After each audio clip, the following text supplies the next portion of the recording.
بالله من الشيطان الرجيم بسم الله الرحمن الرحيم الحمد لله رب العالمين والصلاة والسلام على أشرف الأنبياء والمرسلين نبينا محمد صلى الله عليه وسلم وعلى آله وأصحابه ومن تبعه بإحسان إلى يوم الدين.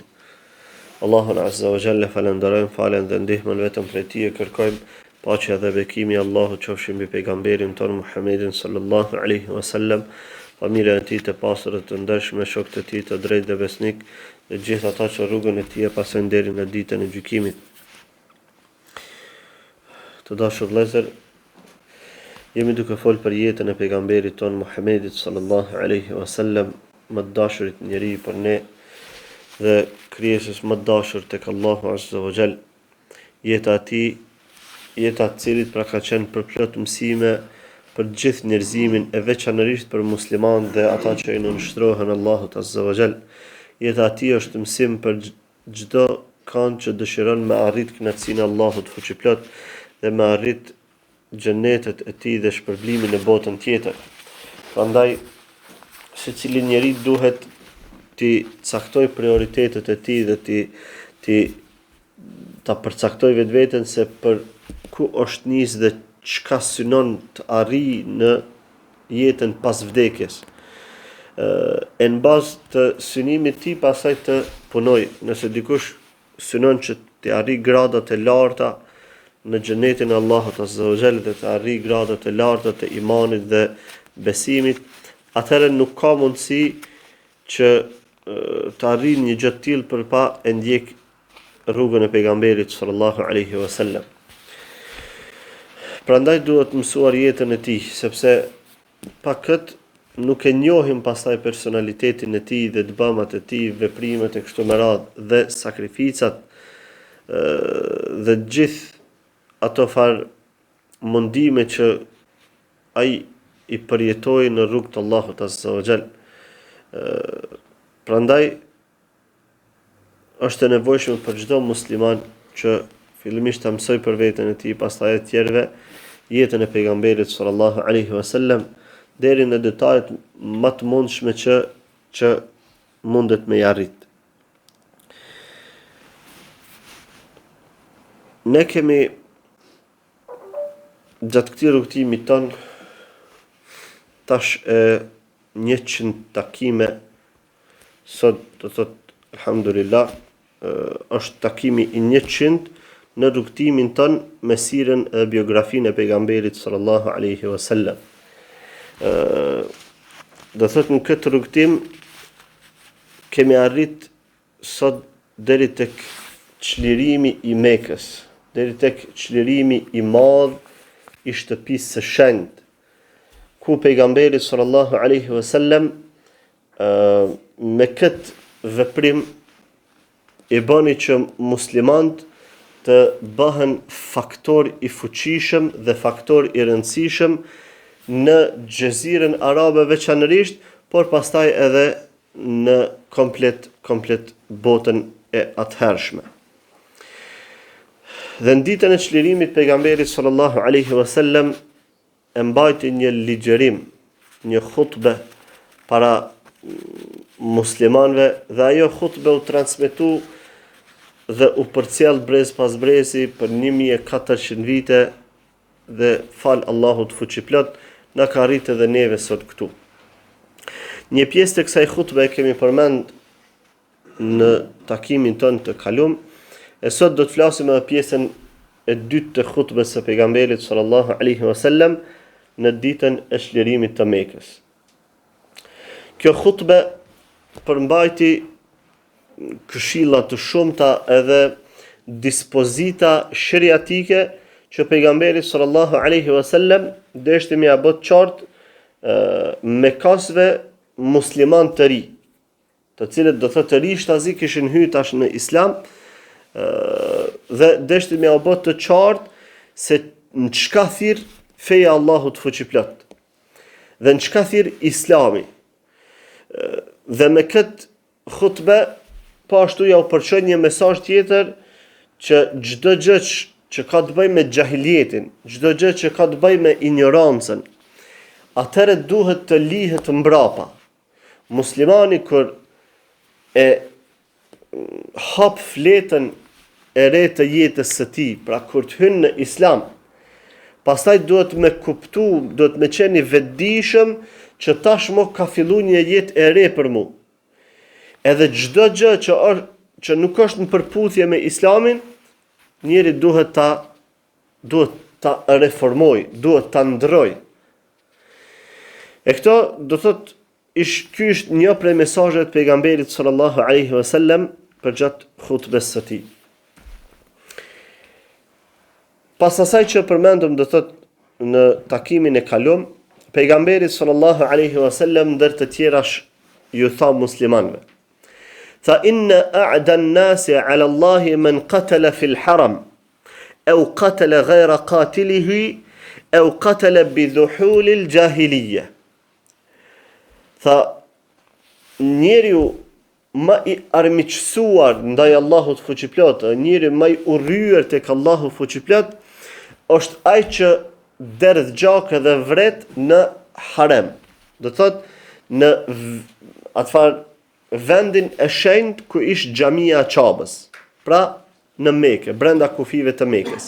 Sepse Allah Azza wa Jall e ka bërë të shenjtë Mekën, shtëpinë e shenjtë, pra Qabën, dhe janë kufit rreth qytetit të Mekës, brenda të cilëve llogaritet kjo shenjtëri.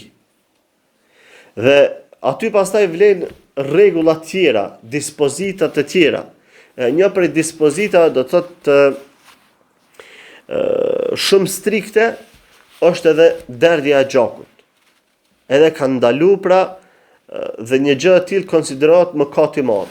Pra në esencë vrasja e dikujt është për mëkate më të mëdha që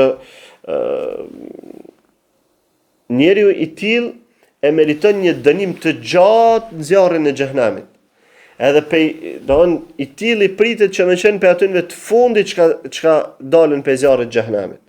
Sepse çaq është shndrimi i gjatë, saqë Allah Azza wa Jalla në Kur'an e përmend, sikurse njeriu të bën çaq gjatë me qëndru sikurse i doket sikur ka qëndruar për gjithmonë. Edhe përmend fjalën khalidin e fiha, do të jenë për gjithmonë në të. Mirë po, nëse është musliman, atëherë shpresohet të del për zjarrit të xhehenamit. E tash kjo, do në që ky mëkat i madh, nëse bëhet në vendin e shenjtë, në vendin ku Allah Azza wa Jall e ka shëntru edhe e ka bërë të veçantë, kësaj i rritet pastaj shëmtueshmëria edhe mëkati edhe e keqja. Para ato shujt a'da an-nasi 'ala Allah. Njeriu më armik para Allahut fuqiplot është ai që vret brenda haremit të Mekës.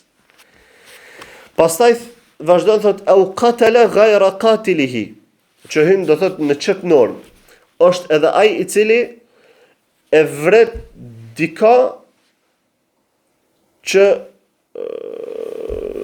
do thot është i pafajshëm.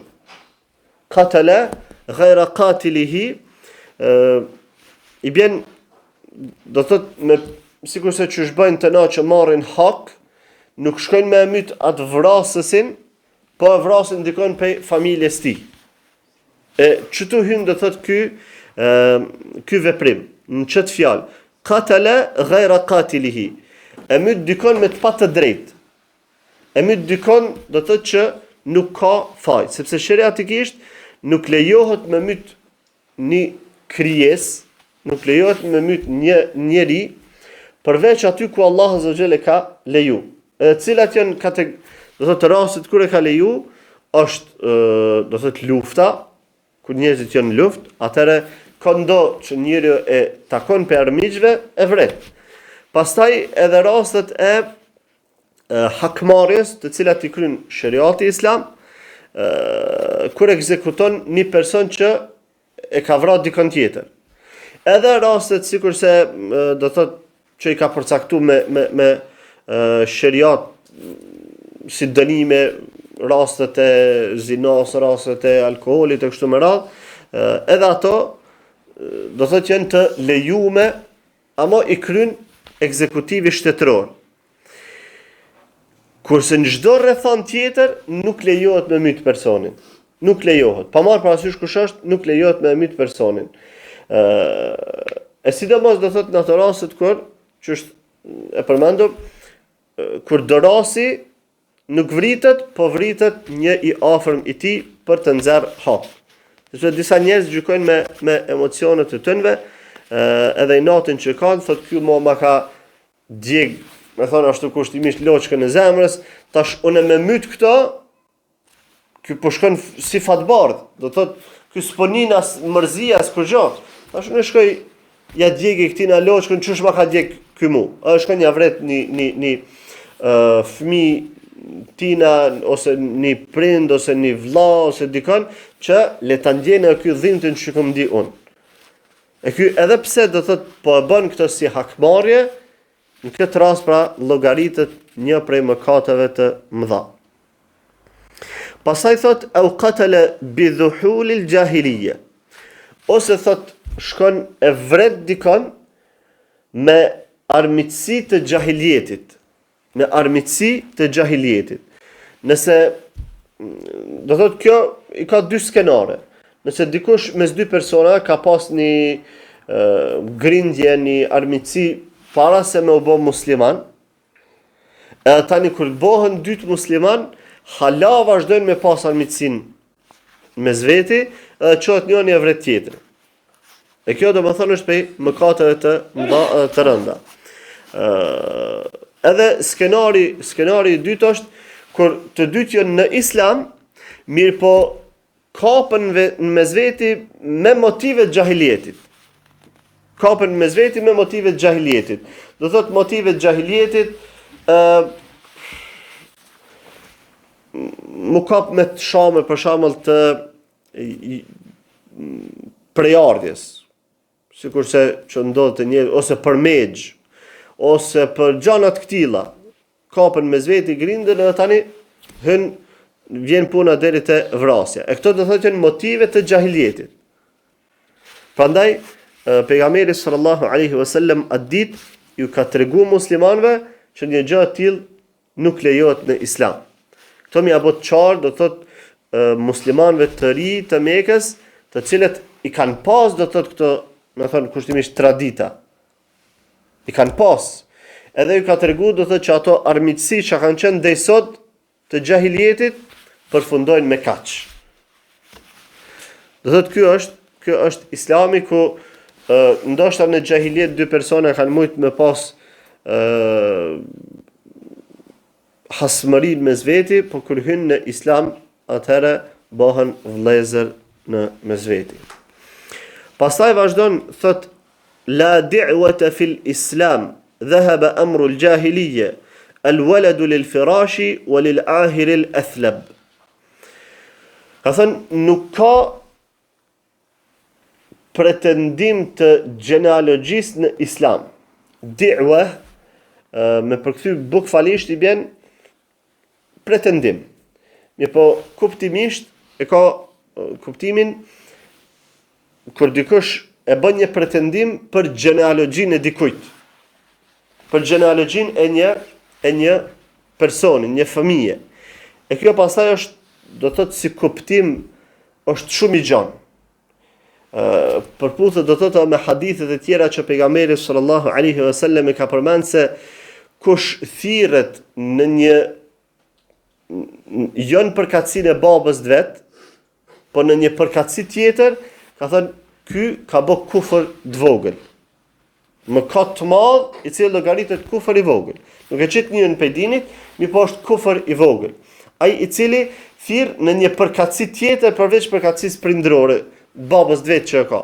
Do thotë e mohon prindin e vet. Për arsye çfarë do qofshin ato.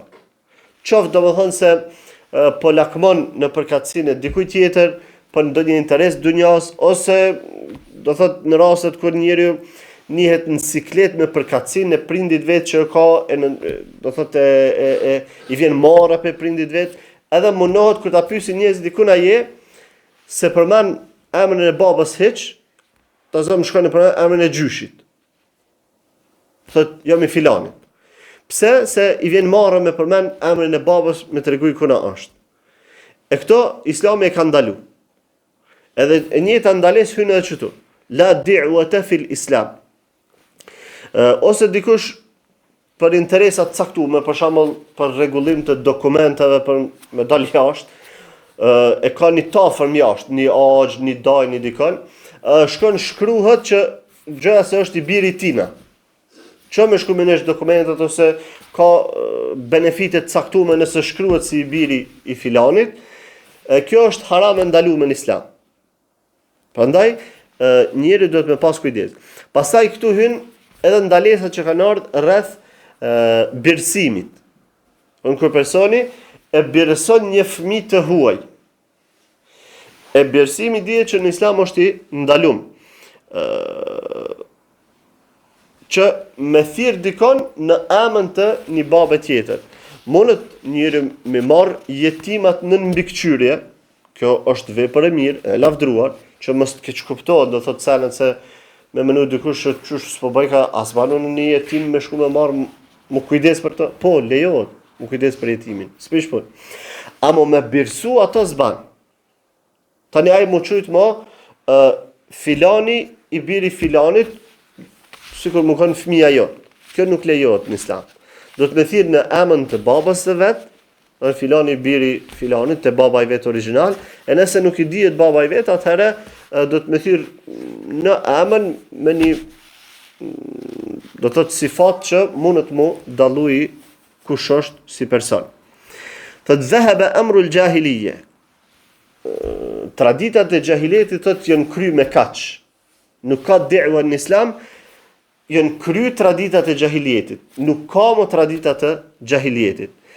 E këtu e potencon edhe një normë tjetër me këto fjalë pejgamberi sallallahu alaihi wasallam, një traditë që ka qenë në gjahiliet tek arabët, kur dikush ka ndodhur, do thotë ka bë zina me një femër, edhe ma vonë ajo do thotë ajo ka me të shtatzën e ka lind një fëmijë, ma vonë këtë ky u mundu me dalë me thënë filani është i biri jam.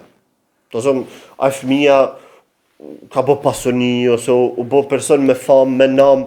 Ky tash del thotë filani është biri jam se unë çështu ku bë zina, edhe ai është biri jam. Do thotë mundohet tash me marr përkatësinë e fëmisë. Madje përmendet do thotë që një person u çua ka pyet pejgamberin sallallahu alaihi wasallam bash për çet punë. Ka thënë ja Rasulullah, ka thënë në jahiliet un kum bë zina me nanën e filanit. E tash ai është i biri jam. Apo ja ka thënë çto fjalë. Ka thënë la da'wata fil Islam. Dhahaba amru al-jahiliyya. Don traditat e jahilietit më kanë përfunduar. Doni tash me bë update atë far mentalitetin e juaj. E thot al-waladu lil-firash wa lil-ahir al-athlab. Çto do thotë ja jep një parim të Islamit në rregullimin e raporteve ndërfamiljare dhe prejardhjes së personit. Thot al-waladu lil-firash.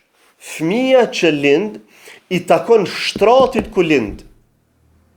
Çush i bën shtratit ku lind?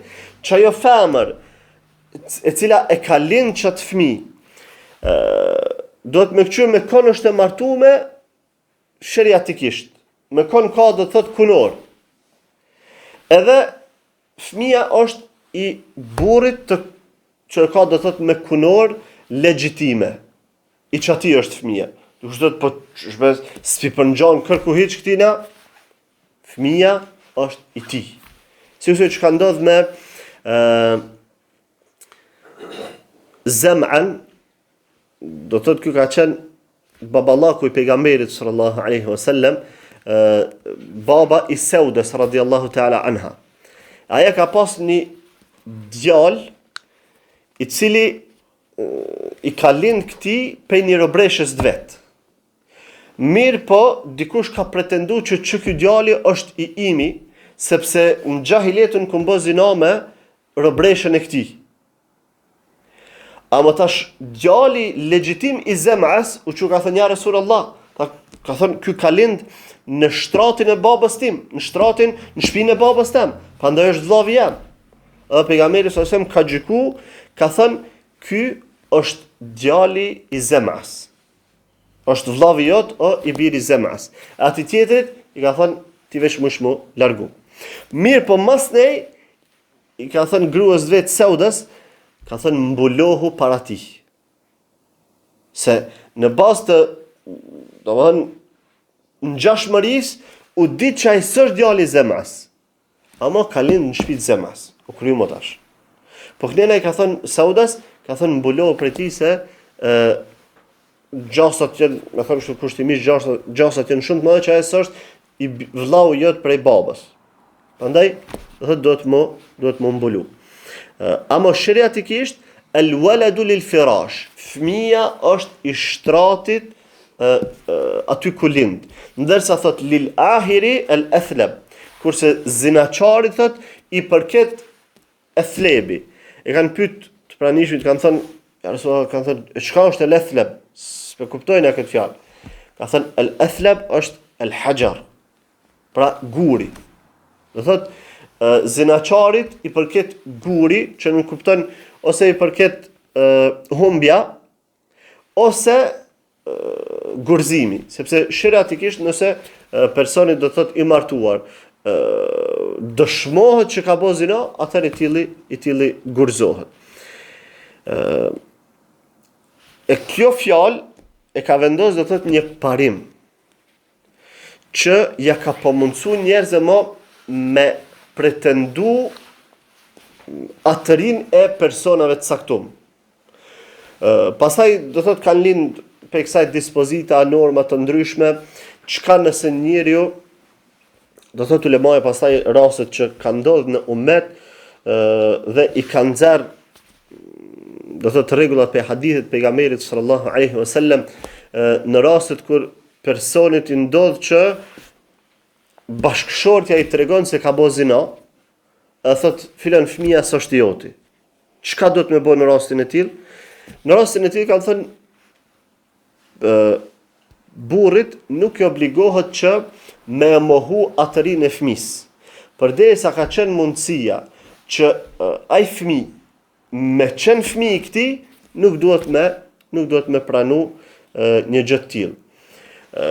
Mirë po, nëse personi sigurohet që kjo shtatzani nuk mundet me kon prej tij, për shembull ka qenë me një udhtim ose për rrethana të caktuara, për një smundje të caktuara, nuk ka pas mundësi nuk ka pas marrëdhënie me bashkëshortën e tij për një kohë të gjatë sa mundet, do thot me zgjat një shtatzani, edhe gruaja me të shtatzon dhe lind fëmijë, ky e din do thot që ai fëmijë nuk është i veti.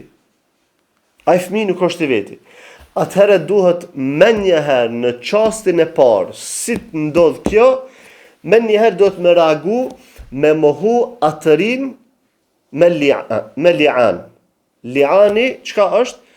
Li'ani është ai farë procesi i mallkimit mes bashkëshortit dhe bashkëshortës. Kur bashkëshorti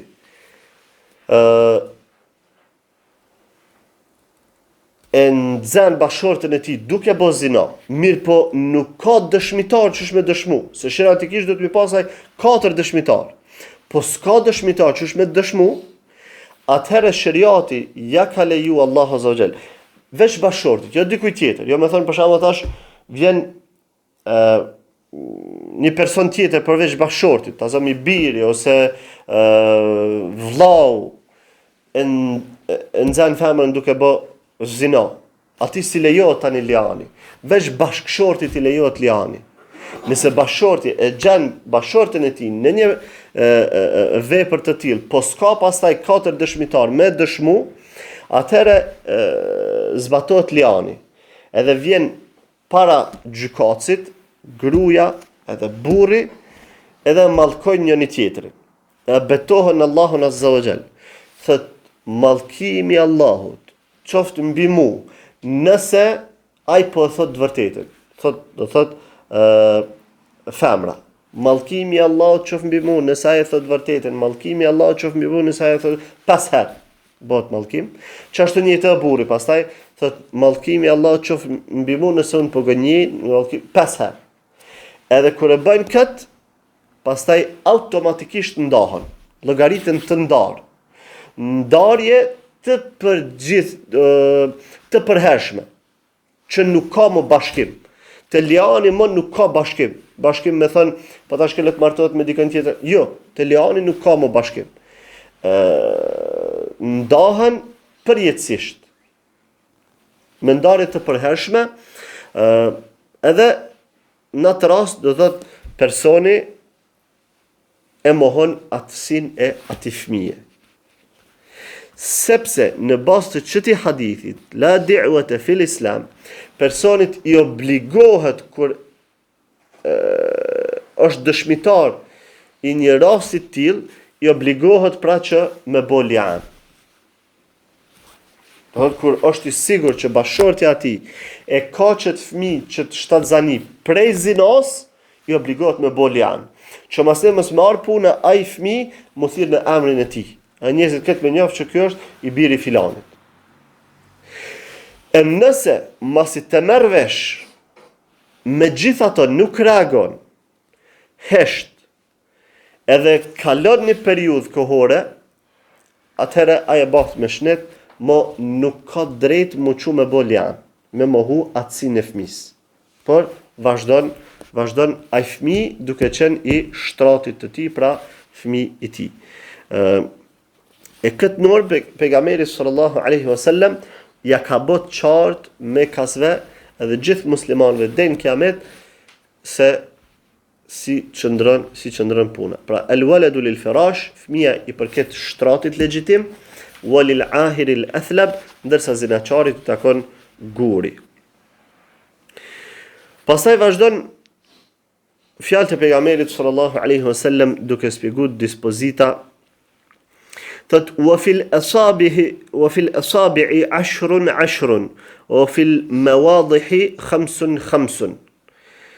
Pastaj pejgamberi sallallahu alajhi wasallam e sqaron një normë që ka të bëjë me shpagimin e vrasjes.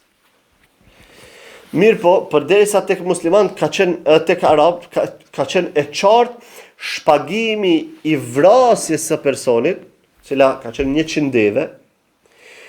Pastaj pejgamberi sallallahu alajhi wasallam ja u ka bërë qartë se çysh është shpagimi i plagëve, sepse shariatikisht edhe plagët kanë shpagim. Nëse për shkak të një grindje personit pala tjetër ja kput gishtin, atëherë për këtë ka shpagim.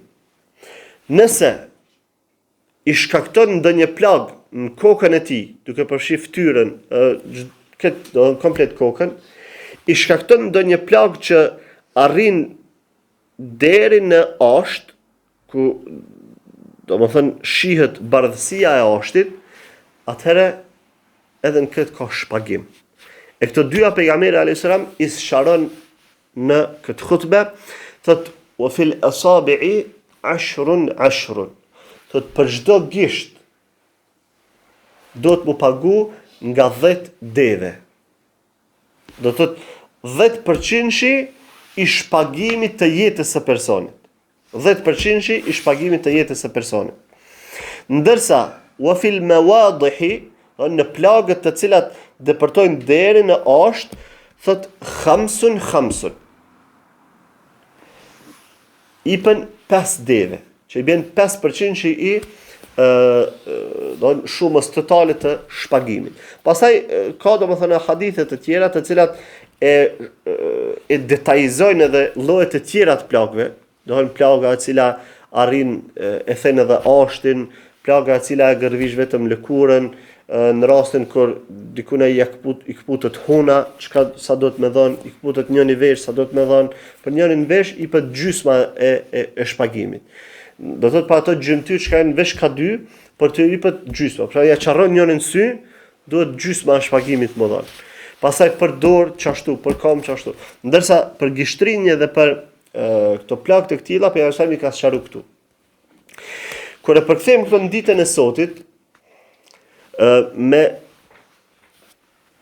tashateri ato e kanë llogarit me deve. Mirë po, transmetohet, do thot Imam Buhariu transmeton sahihun e tij, fjalën e Omer ibn Khattabit radiallahu ta'ala anhu, që i ka përcaktuar shpagimet me gjana përveç deveve. Sepse një shoqëri e cila nuk i përdor devet, pastaj kanë ata të vështirë që me llogarit. Edhe Omer ibn Khattabi radiallahu ta'ala anhu, pas kur u zgjaru do thot territori islam, dhe ka kalu islamin në për ato krahina ku s'përdorin deve, ku për shembull përdorin ma shumë lopt, ose ma shumë kanë si bagti kryesore delet, ose ma shumë e përdorin arin e argjendin, do thot deve e kësi nuk kanë. Çka me bën raste të tilla? Ka thënë Omer ibn Khattabi radiallahu ta'ala anhu, për njerëzit që do më thënë ajo farë mjeti kryesori i tregtis është ari, atëherë e ka përcaktu shpagimin, ka thënë 1.000 dinar. 1.000 dinar kur e vret dikan. Edhe familja ati nuk pranojnë vetë se shpagim. Sa i bjen 1.000 dinar, do thot me parët e sotit, 1 dinar ka pas peshen 4 gram e 25. 4.25 gram. Herën 1.000 i bjen 4.250 gram. Momentalisht do më thënë vlera e arit është 82 euro grami, që i bjen 348.500 euro. Do thot 348.500 euro llogaritet shpagimi i jetës së një personi. Për ata që do thot i kanë lopët si i përdorin shumë, sikurse arabë që kanë përdor devet, atëherë Omeri radiallahu ta'ala anhu ka përcaktu, ka thënë 200 lop. 200 lop i pen si shpagim për vrasjen e personit, ndërsa ata që kanë përdor dele i ka përcaktu 2.000 dele. 200 lop, 2.000 dele. Me përkthy do më thënë me çmimet dhe me që shkon pazarit tek ne, 200 lop tregu vitin ose si vjet ka qenë diku 1.500 euro një lop mesatare, i bjen 300.000 euro. Qashtu njëtë të delet, për afërsisht një dele ka qenë 150 euro, halaqët i pare do më nësillë çmimi, 2.000 dele i bjen 300.000 euro. Dhe që shpagimi për jetën e një personit është 300.000 dhe 350.000 euro. Që të pare. Tash me akput dikura një gisht, shpagimi është 30.000 euro për një gisht. Mja lëndu kokën me një plak që ja shplën ashtin, shpagimi është 15.000 euro. Mja këput 2 gishta, 60.000 euro. E kështu me radhë dhe thot vazhdojnë llogaritja. Pa marrë parasysh janë gishtat kamës e në dorës. Një gisht kushton sa? 30.000 euro. Ma shtrajtë se një veshk. Pastaj vazhdon pejgamberi sallallahu alaihi wasallam dhe thot la salata ba'da al-ghadati hatta tatlu'a ash-shams wa la salata ba'da al-'asr hatta taghrub ash-shams. Thot nuk ka namaz pas namazit sabahut deri të lind dielli, edhe nuk ka namaz pas namazit i kindis deri të perëndon dielli. Do të këto dyja janë kohë ndalese të namazit. Pra është e urryer që njëri më falë në këto kohë. Pas namazit të ikindis, deri të perëndon dielli, edhe pas namazit sabahut, deri të lind dielli. Pra është e urryer.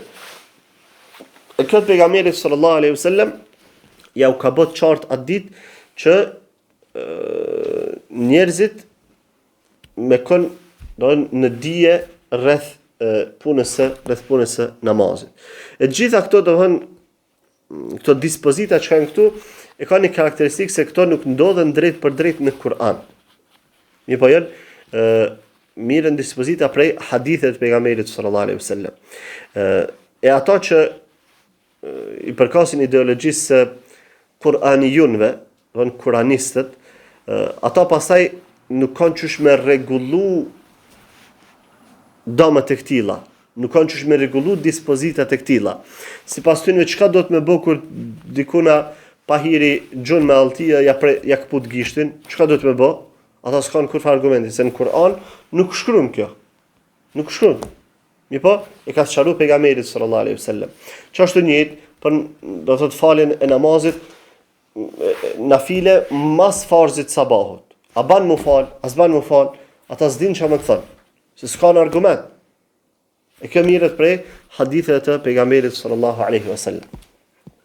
Pastaj vazhdon pejgamberi alaihi wasallam thotë: "Wala tunkihu al-mar'atu ala ammatiha wala ala khalatiha." A kjo nuk është në Kur'an. Nuk lejohet të martohet femra së bashku me tezën e saj ose hallën e saj. Në Kur'an është vetëm norma s'lejohet me i bashku me një nikah dy motra. Personi mu martu me dy gra edhe dy ato në motra në mes veti. Nuk lejohet shariatikisht. Ama kjo është tekstualisht në Kur'an. Kurse çka më bë për rastet e tjera, kur për shembull dikush thot a banun e kam gruën e parë, është tezja e kësaj gruas dytë që do më marr. Am lejohet me marr. Këta kuranisët çka i thënë? S'ka argument, thënë po më lejohet. A kjo realisht është thon haram, edhe pastaj nikahi i tillë nuk lejohet edhe është frika e se i llogaritet një zina. E pejgamberi me ka sqaruar, ka thënë nuk lejohet të bashkohet në një nikah vajza me tezën e saj, e as me hallën e saj. Prandaj ja u ka bërë qartë arabëve, sepse arabët nuk e kanë pas parasysh këtë gjë. E kanë bashkuar madje dy motra me një nikah. Edhe don hallën me mesën e vet ose tezën me mesën e vet i kanë bashkuar me një nikah, e pejgamberi ja u ka sqaruar.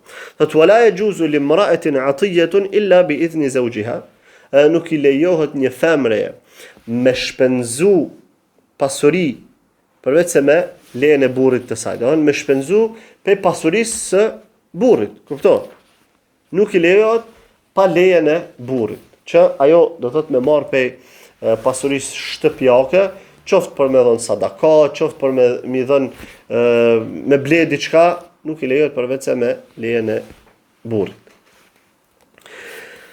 Pastaj vazhdon pejgamberi sallallahu alaihi wasallam thot kullu hilfin kana fil jahiliyyati lam yazidhu al-islamu illa shiddatan wala hilfa fil islam. Thot çdo aleancë që ka qenë në jahiliet, Islami vetëse ja shton fuqinë. Ndërsa thot nuk ka aleancë në Islam. Çush i bën kjo? Çdo aleancë e jahilietit, Islami vetëse ja shton fuqinë, në Islam s'ka aleancë. A nuk deshte ato mu shfuqizu aleancat e jahilietit? Ky hadithi, ulemat e kanë komentu, kanë thënë, çdo aleancë që u bë me motive të khairit, me motive të mira, Islami vetë se e forcon, edhe më shumë. Sepse çka do që është e khairit, atëherë përputhet me Islamin. Wala hilfa fil Islam. E pas Islamit, pasaj nuk ka nevojë me bë aleanca, sidomos aleancat që kanë të bëjnë me gjanët të jahilietit. Me gjanët të jahilietit. Ata me bë një mahall me një mahall me bë aleancë kundra një dy mahallave kënej, dy partë në Islam. Çush nuk guxon të thot musliman me u armiqsun me zveti, ose më çu me bë për shembull shtete të ndryshme islame, me bë aleancë me njëna tjetrën, kundra disa shteteve tjera islame, ku ka musliman. E kjo do thot është prej aleancave që shariati i ka ndalu. Ndërsa aleancët që kanë bëjnë me punë të khairit, për shembull, më bë sikurse çush ka pas do thot aleanca në kohën atëherit kur Mekasit janë të bu, edhe janë betu që sa herë të ka një i fort që i bën zullum në i doptit, atëherë këta kanë mi dal në ndihmë të doptit. Aleancat e tilla janë të lavdruara në Islam. Edhe Islami me ardhen e tij vetëse i forcon këto aleanca. Jo në aspektin si aleancë, po si ideologji, se i dopti duhet gjithmonë duhet të ndihmohet. Edhe ai që nuk reagon ndaj zullumit, atëra e ka mëkat për veti për mos reagimin e tij. Pastaj vazhdon pejgamberi alayhis salam duke e forcu këtë parim të unitetit të muslimanëve. Dhe thot wala hijrata ba'da al-fath. Thot nuk ka hijret mas çlirimit, për këto do thot kemi fol në takimin e kalum. Pastaj thot yedul muslimina wahidatun ala man siwahum tatakafa'u dima'uhum. Thot muslimanët janë një dorë ose një grusht karshit të tjerëve. Muslimanët janë një dorë karshit të tjerëve. Tatakafa'u dima'uhum. Gjakrat e tyre, do thot gjaqet e tyre janë të barabarta. Nuk ka në islam e kanë vra një miskin, një thjesht, një person të varfër, të parëndësishëm në shoqëri, be leje se me nënshmu do më thënë gjakun e ti, mës me lyp kërkush hak për to, be leje se s'ka gajlë. Anena kur të vritet do thot një person me nam, një person që ka pasuri, mu që kret, do thot, mule mi shku ndihme, mule me kërku, do thot, hak për to, kështu më radhë. Kjo në islam nuk është. Muslimant janë gjithë barabartë brenda islamit. Edhe të kafe u dime uhum. Gjaqet e tynve janë gjitha të barabarta. Nuk ka dikush ky varfër, haqja pagujna, do thot këtë farë shpagimin e ti, që aty 5.000 euro s'ka gajle. Ati të pasurit, akti 500.000 dhe të me shku. Jo, gjitha janë, do thot, të njëjta. Ose me ndodhë për shembull një i pasur me vran një të varfër, me thënë hajtë se kube po dërë me ekzekutu këtë pasurin, pse ka myt një të varfëra, o dytë musliman. Kjo nuk lejohet. Thot wala yuqtalu mu'minun bi kafir wa diyetul kafiri ka nisfi diyetil muslim. Duke pas parasysh do më thënë faktin që me muslimant brenda një shteti islam ka mundësi me jetu edhe njerëzit jo musliman, që quhen dhimmi, atëherë pejgamberi sallallahu alajhi wasallam ja ka sqaruar këto, ka thënë la yuqtalu mu'minun bi kafir. Një besimtar nuk ekzekutohet për një qafir. Nëse ndodh një besimtar e vret një qafir për arsye të caktuar, nuk lejohet me shku te ekzekutimi i muslimanit për qafirin. Në rastin e tillë, vetëm shpagimi jepet, kurse hakmarrja me jetë nuk lejohet.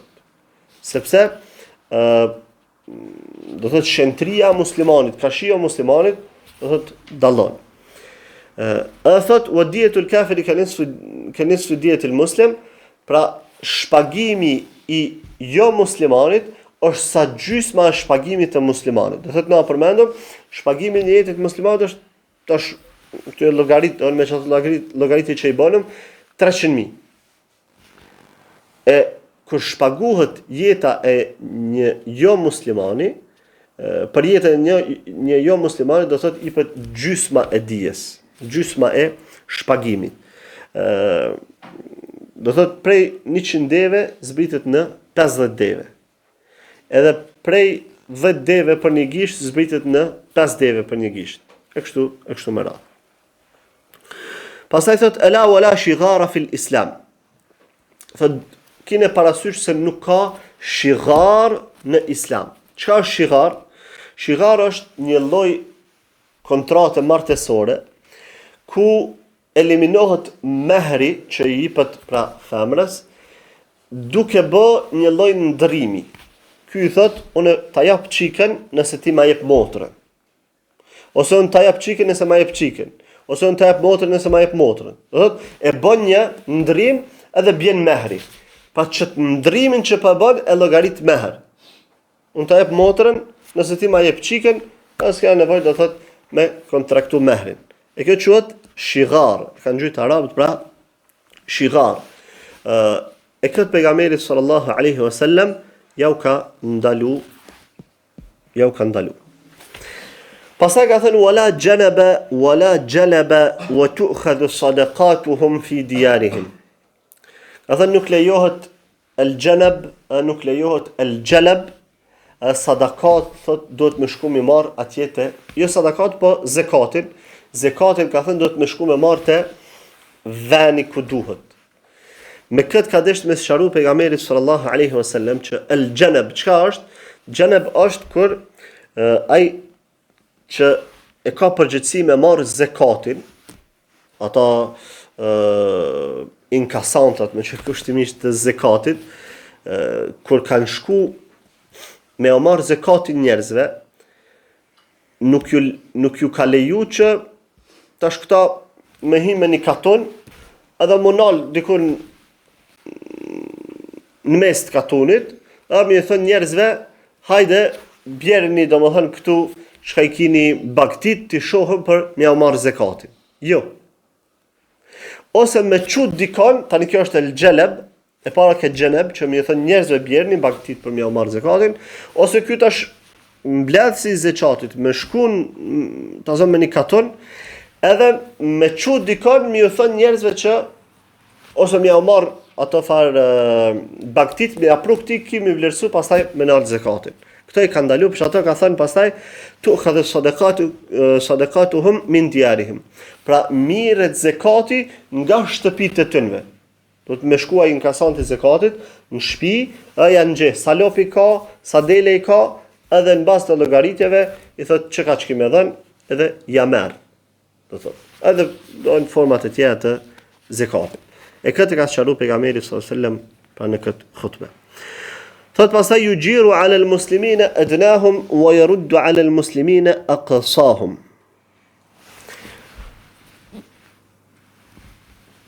Thot garancia e mat ultit, do thot të muslimanëve, vlen për gjithë muslimanët, edhe njëjtë garancia e mat largët të muslimanëve vlen për gjitha trojet e muslimanëve. Dhe thot, kjo farë çështja e garancisë që e kena përmend më herët. Nëse po don dikush që ka një të afërm ose një shok kushtimisht se ato është problematik me pas shok do një qafir, mirë po e ka një të afërm jo musliman. Ata po don me thirr ato pe një shtetit tjetër, po don me thirr në shtetin islam me ardh për vizitë. Dhe e merr nën garanci. Paraqitet do thotë te organet e shtetit, a thotë çështu, ka me sjell një të afërm, I cili nuk është musliman, andaj po e marr nën garanci. Edhe ai kur hyn në trojet islame, ai llogaritet I garantuar. E tash çfarë bëdon me potencu kjo fjalë e pejgamberit sallallahu alaihi wasallam, thotë yujiru al-muslimina adnahum. Që edhe garancia e më të thjeshtit për muslimanëve llogaritet e barabartë me garancinë e atij që është, do thotë më I privilegjuari. Llogaria do thotë garancia e një bariu, me thënë kushtimisht, llogaritet njëjtë sikurse garancia e halifes. Njëjtë është. Nuk guxon kërkush me ashkel garancinë e tij. Çashtu njëjtë edhe ai që jeton në çoshët e shtetit islam. E marr dikon në garanci, ai në komplet trojet islame ka drejt, do thotë me çarkullu me garancinë e tij. E këtu pejgamberi sallallahu alajhi wasallam do thotë I ka vendosur këtë norma për me tregu barazin në mesin e muslimanëve. Duke I fol këto fjalë pejgamberi alayhis salam ka qenë aty në mesin e domethënë beduinëve, një person, një beduin, cila ka pas emrin Ebu Shah. Ebu Shah I bjen mundet mira në baba I delës, është se ka pas dele shumë. Edhe kur I ka një gjitha këto norma, u tut se s'ka me mujt mi majt në men. Edhe ashtë do më thënë prej interesimit që mos mi ik diçka. edhe mos me ra, domethënë në gjuna, mos me bësh shkelje, i ka thënë pejgamberit sallallahu alaihi wasallam, i ka thënë uktub li ya Rasulullah. Thënë i dërguari i Allahut, ka thënë shkrumi mu çta. Ka mujt me majt me. Ka thënë shkrumi çta. Atëherë pejgamberi thotë uktubu li Abi Shah. Ka thënë merrni dikush, shkruani këto gjëra për Ebu Shahin. Çka pjesë domethënë, pa më çka pjesë çti hadithit, çto fjalë çti Ebu Shahit, mirën argument në shkencën e hadithit. Mirën argument në shkencën e hadithit. Do të fjala e një beduini në çet rast që e cila ka qenë shumë do thotë shumë spontane. Allah Azza wa Jall ka dashur me bë kët argument për pastaj për brezat që vinë ku në një shkencë profesionale. Mirët si argument se lejohet me u shkrujt hadithi pejgamberit sallallahu alaihi wasallam. Sepse në kohën do thot më herë mas sahabëve kur kanë nis me njerëzit me të bu hadithe kështu me radh, pastaj ka lind një pikpyetje që a lejohet me shkrujt hadithet apo jo? A lejohet me shkrujt hadithet e pejgamberit sallallahu alaihi wasallam apo jo? Sepse kanë thënë veç Kur'ani do të më shkrujt. Se nëse e shkrujna këto tjerat, mujna me përfundu sikurse jahudit që me bën një libër i cili pastaj merr rëndësi më shumë se sa Kur'ani. Ata do të thonë çështu kanë bë, kanë pas Teuratin, tani e kanë bë Torën. Apo? Jo, Teurati është Tora, Talmudin. E kanë bë Talmudin. E Talmudi është si sa, do të thonë komentime të dietarëve tënve që janë kanë masnena, fjalë tënve. Ç'ka është Talmudi? E tash jahudit do thotë më shumë bazohen në Talmud se sa në Teurat. Teurati është vetë kështu si simbolik, apo den, vetë si libër për të respektuar. Ndërsa me marr norma për ti, jo. Po pejgamberi sallallahu ka thënë keni me ec hapave të umeteve para jush, plomb mas plome e krah për krahu. Tash, a është që ky manifestim që kanë bë jahudit duke i dhënë rëndësi Talmudit më shumë se Torës, a është manifestu që kjo të musliman? Çfarë po e marrë? Është manifestu. Është manifestu. Ne i shohim do thotë grupet e ideologjive të bidatit që i japin rëndësi fjalëve të atënve në thojza hoxhallarëve tënve, atënve kokave, shejtanëve tënve, japin përparësi më shumë se sa fjalës pejgamberit sallallahu alaihi wasallam, fjalës së Allahut azza wa jall. Edhe e keq interpretojnë Kur'anin famlar me fjalë të tënve. Edhe bila e kipa do kësi far fanatika që janë, i thu, mora ati zëtni, po qështu është përshun Kur'an, qështu është hadithi pejgamberit sallallahu alaihi wasallam. Ja, Ebu Hanifja ka thënë ndryshe. Unë po të thëmë ka thënë pejgamberit sallallahu alaihi wasallam, edhe ka thënë Allah azza wa jall, ti po më thu ka thënë Ebu Hanifja ndryshe. Me sa parë e bën këto. E çka është domethënë pejgamberi sallallahu alaihi wasallam që na ka tregu. E pastaj që ke fjala këtij Ebu Shahit u bë argument për çato brezat çasaj kohë në fund të kohës së sahabeve që a lejohet me shkruajt hadithin apo s'lejohet. Edhe në fillim të kohës së sahabeve s'kan leju me shkruajt hadithin, kërkon as ja kanë leju. Derisa është përsos puna e Kur'anit. U përsos puna e Kur'anit, u shkruajt Kur'ani mirë, edhe pastaj do thotë fillimisht Abu Bekri që e ka tubu Kur'anin me një vend, pastaj në kohën e Uthmanit që është përhap vetëm një kopje e Kur'anit. Pra, Uthmani radiallahu ta'ala anhu në kohën e tij çka ka bë? I ka lyp gjitha verzionet e tjera të mushafit, edhe i ka zgjesu edhe vesh një verzion e ka lënë. Edhe çaj verzionin do thotë është përhap. Vesh një kirajet. Pe kirajeteve origjinale, jo pe këtyre transmetime, sepse dallojnë kirajetet pe transmetimeve. Do thotë vesh një e ka lënë. E kur është përsos domethënë çështja e Kur'anit, Pastaj është leju, do thotë që me nis dikush kush ka desht me shkrujt hadithet, ju ka leju me shkrujt. Dhe si argument e kanë marrë domethënë çet fjalën të Ebu Shahit, që ka thënë ja Resulullah, ka thënë shkruajmë çdo muaj, dhe sa më ka thënë atje po shkruaja. Do të se kur është në rast nevoje, po lejo ka me shkruaj hadithin. Edhe për çfarë do të tani ulemat më vonshëm kanë nisë me shkruajt hadithet. Ndërsa ata tashmin që kanë ata s'kan pas nevojë do thotë me shkruajt hiç, sepse i kanë ditë gjitha përmendsh. Ka qenë memoria e njerëzve e fuqishme shumë. Edhe për fund pejgamberi sallallahu alaihi wasallam maditja ka thënë një fjalë, ka thënë la yuqtalu qurashiyyun sabran ba'da hadha al-yawm ila yawm al-qiyamah. Ka thënë nuk vritet një kurajshit në formë ekzekutimi mas ditës së sotme e deri në kiamet. Kjo ka qenë një lajmërim për pejgamberit sallallahu alaihi wasallam që nuk ka menduar që kurajshit si shoqëri me dal më prej dinit të Allahut azza wa jall. Që me ardh puna një kurajshit me u ekzekutu. Mi pa ka ndodhur që janë ekzekutu kurajshitët me zullum, po, ka ndodhur. Sikur se për Haxhaxhi e ka mit Abdullah ibn Zubairi. Ka ndodhur. Abdullah ibn Zubairi ka qenë lozë kurajshitëve. E kjo ka ndodhur. Ama hadithi pejgamberit sallallahu alajhi wasallam po flet për jo në formë zullumi. Që me ardh puna, shariati më ia përcakton dikujt për kurajshive që ky duhet të ekzekutohet. Nuk ka me ardh do thot puna deri aty e deri në kiamet.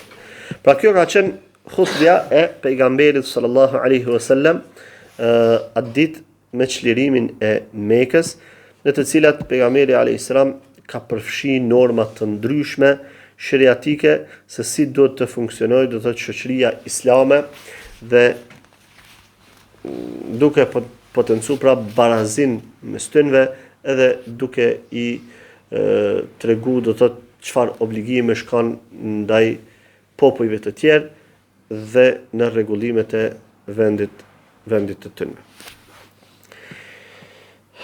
Pra me këtë pejgamberi sallallahu alaihi wasallam i vendos disa parime të fuqishme për musliman, të cilat do të mbretërojnë pra deri në ditën e kiametit dhe me to muslimanët e vërtet do të gjykojnë deri në ditën e kiametit. Pas kësaj pejgamberi sallallahu alaihi wasallam me çndrimin e tij në Mekë i ndërmerr disa veprime, sikurse kur shkoi në Medinë, kur e pa çliru do të thotë Medinën kur shkoi, realisht Medina s'pati nevojë të çlirohet, por kur emigroi pejgamberi sallallahu alaihi wasallam në Medinë edhe themeloi shtetin islam, aty i vendosi, i bani disa rregulla dhe i ndërmori disa veprime si një shtet i ri, me thonë ashtu kushtimisht. Edhe këtu në Mekë, pas këtij fjalimi, pejgamberi sallallahu alaihi wasallam i ndërmori disa veprime në rregullimin e shoqërisë islame, të cilat veprime inshallah do t'i përmendim në takimet tona të ardhshme. Dhe pasaj vazhdon edhe ngjarje të tjera që kanë bënë me luftën e Hunenit e kështu me radhë deri në përfundim. Lutim Allahun azza wa jall që në i falë mëkatet ato që e bë me dije pa dijet, na mundsojnë ndjekjen e rrugës së pejgamberit sallallahu alaihi wasallam, na lehtësoj praktikimin e shariatit të tij, na mundsoj që të jemi sa më të kujdesshëm rreth normave dhe dispozitave shariatike, sepse vetëm me ato pra vendoset paqja në tokë dhe lutim atë që na marr jetën si musliman dhe ndjekës të sunetit pejgamberit sallallahu alaihi wasallam e në botën tjetër të na ringjall me njerëz të mirë, me shahida, me njerëz sinqert dhe me pejgamber. Aqulu qawli hadha wa astaghfirullaha li wa lakum wa atubu ilayh.